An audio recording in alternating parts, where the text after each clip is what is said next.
दुनिया में जंगल राज नहीं चलेगा, ईरान में सत्ता परिवर्तन की कोशिश नहीं होनी चाहिए, यह बयान चीन का है। ईरान में सरकार बदलने की कोशिशों के खिलाफ चीन ने अमेरिका और इजराइल को चेतावनी दी है। बता दें कि ट्रंप ने आज धमकी दी कि खामनेई के उत्तराधिकारी को नहीं छोड़ेंगे। हम मौजूदा खामनेई को सुप्रीम लीडर नहीं मानते।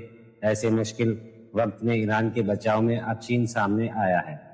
चीनी सरकार ने कहा है कि तेहरान में सत्ता परिवर्तन की कोशिश नहीं होनी चाहिए, क्योंकि आम लोगों की भावना ऐसी नहीं है।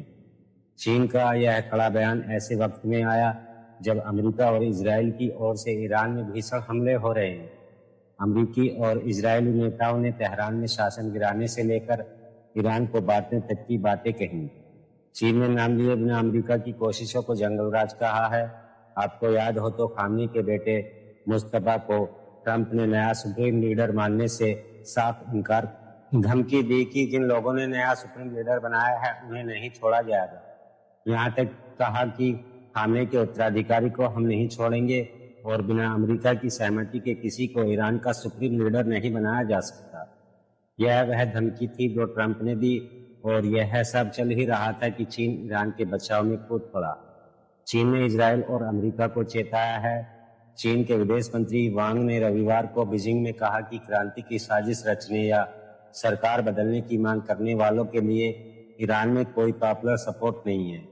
ऐसी कोई कोशिश की गई तो वह कामयाब नहीं होगी।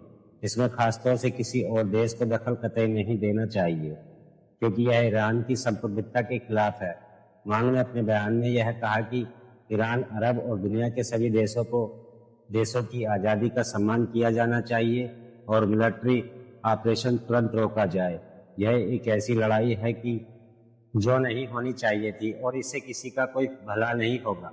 हथियारों की ताकत पर लड़ाई से सिर्फ नफरत बढ़ेगी और नए नए संकट पैदा होंगे। चीन के मंत्री वांग ने अमेरिका और इजराइल को सीधा संदेश देते हुए कहा है कि मिडिल ईस्ट के लोग अपने इलाके के असली मालिक हैं। इलाके के मामले वहाँ के देशों को खुद से तय करने दीजिए। वहाँ के लोग यह तय करेंगे कि क्या चाहते हैं। ऐसे में हम दुनिया से कहेंगे कि उनके अंदरूनी मामलों में दखल न दिया जाए। वांग ने अमेरिका और इजराइल का नाम लिए बिना कहा कि दुनिया जंगल के कानून पर वापस नहीं जा सकती, जिसमें ताकतवर जो चाहे वो करे। कहीं न कहीं चीन ने साफ तौर पर ट्रंप को आईना दिखा दिया कि आप कितने भी ताकतवर क्यों न हो जाएं, लेकिन ईरान का हमला और वहां पर सत्ता परिवर्तन की कोशिश नहीं करनी चाहिए। हम सभी पक्षों से बातचीत के जरिए मतभेद को सुलझाने और जितनी जल्दी हो सके बातचीत के टेबल पर लौटने की अपील करते हैं।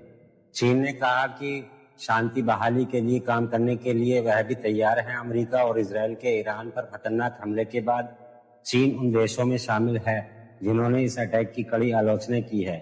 बीजिंग की ओर से ईरान के सुप्रीम लीडर आया अली खामनेई की हत्या की निंदा की गई।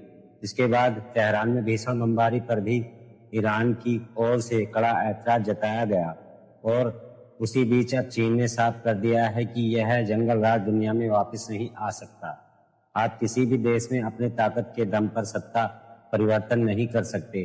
चीन ने यह साफ कर दिया है कि चीन के इस बयान पर आपकी क्या राय है, यह कमेंट सेक्शन में जरूर बताइएगा।